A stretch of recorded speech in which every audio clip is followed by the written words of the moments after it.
Hello, Monique. Hi, good afternoon. How are you today? I'm very well. How is Gauteng? Oh, we are. You know what? It's kind of hot. It's uncomfortably hot. It's weird now. Yeah, we won't mind the heat down here.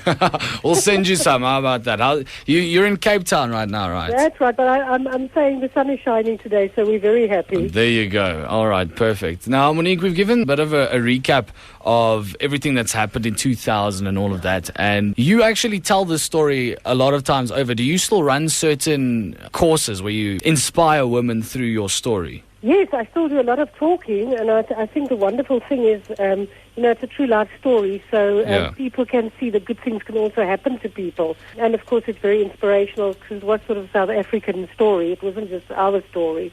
Yeah, you've won a lot of awards due to this story.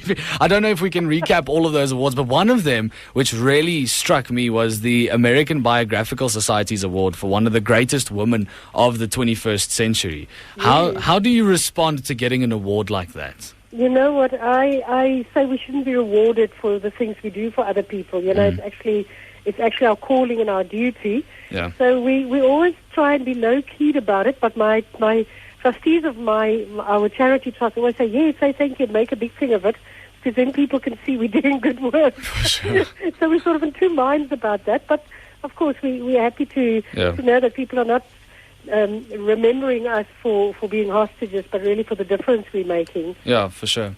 I always looked at my parents' bookcase, and I saw Shooting the Moon in my parents' bookcase. Oh. And that was the first time that I'd ever kind of been educated about a hostage situation like you guys went through. But if that was to happen today again, do you think our government would still do the same things they did back in 2000, or do you think they're more equipped now based on your story? Sure, that's such a difficult question. My concern is that they're actually doing less. Yeah. That was the first time, and people didn't, there was nothing written on how and what they should do. And I think what we saw come through in our case was it was just real human interest and people dedicating themselves, and no politics really involved from the South African side. There is currently still a South African in captivity, and it's kept very quiet, most probably because of the negotiation process. But the concern is always that people get complacent, and they desensitized, and they don't do as much as they should be doing. That was a legitimate worry from my side. To be honest, your story did unify a lot of the people in South Africa at the time. Absolutely. The press played a very big part. Radio, TV, the media played a very big part in our story, and we're still very good friends with some of the reporters that we met during that time. And I think they kept it alive, and because they kept it alive, obviously pressure was placed on the government to do things. Yeah, so yes, as I said, it's not our story, it's South Africa's story. Yeah, for sure. I think it's a very inspiring one. Let's move away from what the government and all that did. In terms of bravery as a woman, in terms of showing your bravery off, because obviously if people have read Shooting the Moon, there are certain parts of your story where you had to be the brave person in the relationship between you and Callie, and just as a person. In that bravery, how do you find that bravery in a situation that you've been through? Viktor Frankl, the man who wrote Man's Search for Meaning after he survived the German camps, said that in really bad times, the good and good people will come out, and the bad and bad people will come out. Yeah. And I think we didn't choose to do certain things. We're just ourselves. And I think growing up in South Africa made a difference because the Europeans really struggled to share food and to help others. Whereas the people who really came from countries where people struggle and we know suffering found it much easier to help and to be brave for that matter. People say to me, I don't know how you survived that, and in retrospect, I don't know how I survived it. But I think when you get to that situation where you think you're going to die, you think, I want to live. The will to survive is extremely strong, and you'll only know it once you're there, and you're exposed to that, and you have to survive. No, yes, I when I think about it, I'm just like, wow, I don't know, even as a man in South Africa, how I would be that brave as you guys were to go through that entire thing.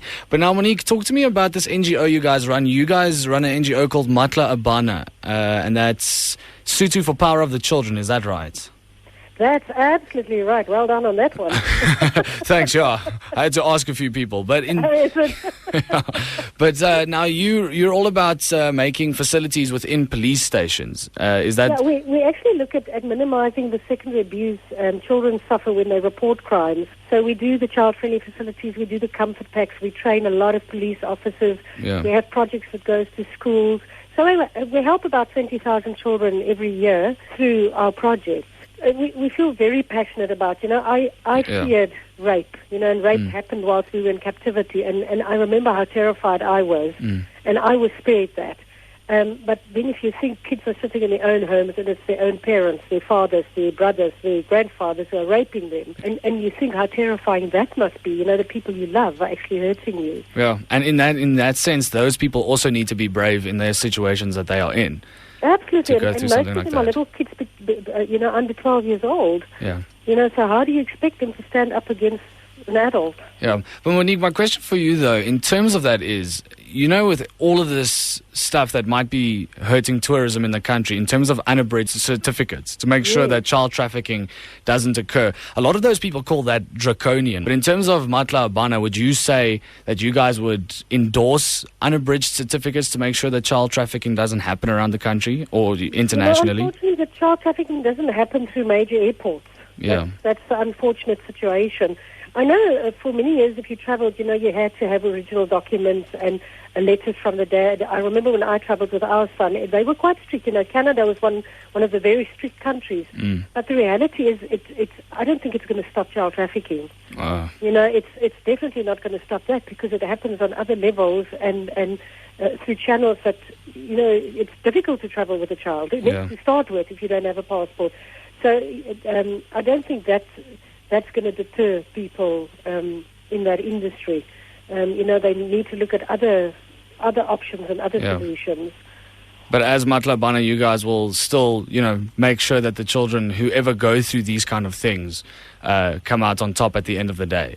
Yeah, well, we try to. I don't think we always succeed. The reality is many of these kids need therapy. And we ran a campaign once where we said rich kids can afford to be raped.